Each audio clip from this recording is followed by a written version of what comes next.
Hello everyone and welcome back to the Jambar Sports Extra. I'm Taziah Howard. For the second consecutive year, the Youngstown State University bowling team advanced to the Final Four round of the National Collegiate Women's Bowling Championship. With a win over North Carolina A&T State University, YSU punched its ticket for the third time in program history to the semifinal round of the NCAA Tournament. The team was also crowned the Rochester Regional Champions. In the NCAA Regional round April 4th, YSU faced two teams on its opening day. The team defeated Marian University 2-0 and North Carolina A&T 2-1 in the tournament's mega match format. After a close match against A&T, head coach Doug Kuberski said with several teams hoping to advance to the Final Four, the road would be very hard fought. And then over the years, we've gotten used to these battles, and it's kind of become a lot of fun. We just enjoy it, I think. We relish those moments. YSU will turn its attention to the second-seeded University of Nebraska at noon on April 11th at the Suncoast Bowling Center in Las Vegas. The matchup will be available to stream on NCAA.com. If the Penguins advance to the NCAA Championship, the match will start at 9 a.m. on April 12th and be broadcasted on ESPN+. Over to golf, they return to action at the Jewel, hosted by Northern Kentucky University on April 7th and 8th. Junior Ryan Sam finished tied for 11th individually to lead the team to a sixth-place finish. Sam matched his season low with a 2-under-par 69 in the second round. The Penguins posted a two-round team total of 580. Only Wright State to beat them claimed the tournament title with a team total of 573. The Penguins will travel to the Wright State Invitational in Springboro, Ohio on April 13th and 14th to continue the spring season. The Youngstown State University track and field team sent athletes to the Compete at the University of Tennessee Invite and Slippery Rock University Dave Labor Invitational on April 4th and 5th. In Tennessee, graduate student Emily B. won the women's 100-meter hurdles and broke the previous school record with her time of 13.63 seconds. Fifth-year senior Esther Solarin won the women's triple jump with a career best leap of 13.42 meters. This jump now ranks fourth in the NCAA. Solarin also broke the school record in the women's long jump with a leap of 6.16 meters. In the men's steeplechase, junior Sage Favreau placed first with a time of 9 minutes and 8 seconds.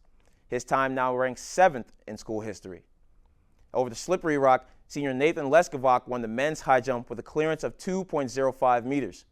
Junior Ainsley Hampshire led the podium sweep in the women's pole vault. Hampshire won the event with a clearance of 4 meters. At the conclusion of the meets, Favreau, B., Lawbecker, and Solarin swept the Under Armour Horizon League Track and Field Outdoor Athletes of the Week. Now up next, the Penguins will be sending athletes to the Bucknell University Bison Outdoor Classic and the Westminster College Invitational on April 12th and 13th. The Youngstown State University hosted the YSU Spring Invitational on April 6th and 7th at the Avalon Lake Golf Course in Warren, Ohio. Jambar Sports reporter Cameron Mitchell has more. Youngstown State University women's golf team hosted the YSU Spring Invitational on April 6th through 7th at the Avalon Lakes Golf Course in Warren, Ohio. In the frigid temperatures, the Youngstown State Penguins played hot and finished the tournament on top, finishing 14 shots ahead of their closest competitor, Bucknell. After day one of the tournament, YSU holds a 10-stroke advantage over the second-place Bucknell, heading into the final day of the Invitational, April 7th.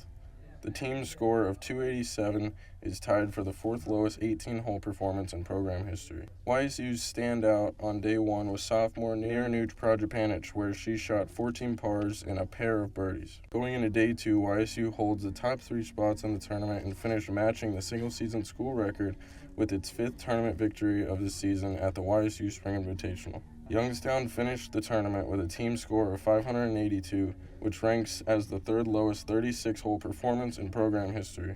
Freshman Valentina Pena-Anea matched her career low round with a 2-under-par of 70 in the final round on Monday.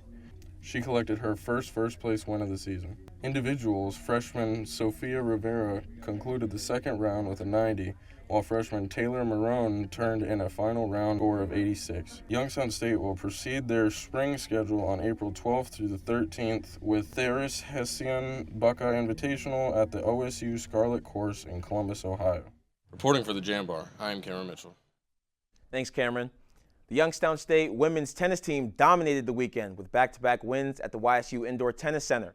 On April 5th, The Penguins rolled past Milwaukee 5-2, clinching key doubles and 4 straight-set singles victories. They followed up with a sweep of Chicago State 7-0 on April 6th. Senior Julia Marco and Lily Minnick led the charge. Marco now boasting 79 career wins. Minnick with 58, good for second in program history. YSU now improves to 9-7 on the season and hits the road April 12th for Horizon League showdown against IU Indy.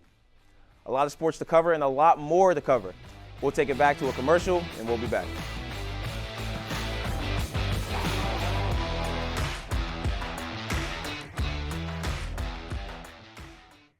All right, so who knows why? I know why. For starters, I'm getting a top-tier education without the price tag. Can you say that? Engineering, sports, music, business. I can do anything here. I'm getting my hands dirty, learning what my friends are only reading about. I'm part of something bigger here. I'm proud to bleed red and black. So yeah, I know why. It's not a question, it's the answer.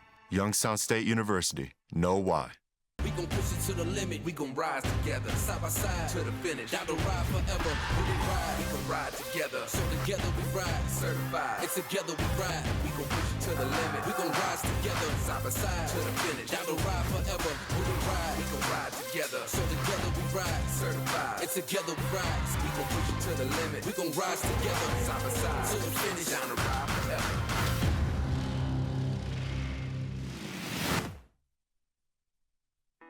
We know you hear it all the time. Why Youngstown State University? Why go to a school in the Mahoning Valley of northeastern Ohio, surprisingly beautiful as that may be? Why live on a campus that sits on the edge of the Rust Belt, historic and inspiring as that may be? In short, why choose Youngstown State? Here's why. Because when it comes to engineering, medicine, sports, business, and the skills you need to take your place in the future, we take a back seat to nobody because you can afford us. And we will afford you the opportunity to build the future you want and the life you desire. Why Youngstown State? Because we care about you, your success, and our future. Together. Youngstown State University. Now you know why.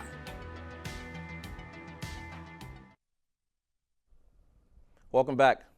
Before concluding a 3-game series against Robert Morris University, the Youngstown State University women's softball team hosted Purdue Fort Wayne University in another trio of matchups. Here's an update. The Mastodons took the series 2-1 after a strong opening matchup on April 3rd. The Penguins were shut out in the first contest by a score of 6-0. The Purdue Fort Wayne infield was clicking in Game 1 as the Mastodons recorded 9 total hits. The Penguins only mustered 4 and were unable to steal any bases. Fort Wayne also tallied 3 walks and 2 stolen bases. The doubleheader gave the Penguins a chance to redeem themselves against the Mastodons, and they did exactly that. YSU knotted the series score at 1 apiece after a 7-4 victory. Freshman Ayla Ray and senior Chandler Trurin both hit home runs to help the Penguins secure the 3-point victory. Head coach Brian Campbell earned his 400th career win at the helm of the YSU softball program. Junior Ashlyn Bishop mentioned the change in her team's demeanor from Game 1 to Game 2. She said we had to find a way to reset, refocus, and bring energy to the plate.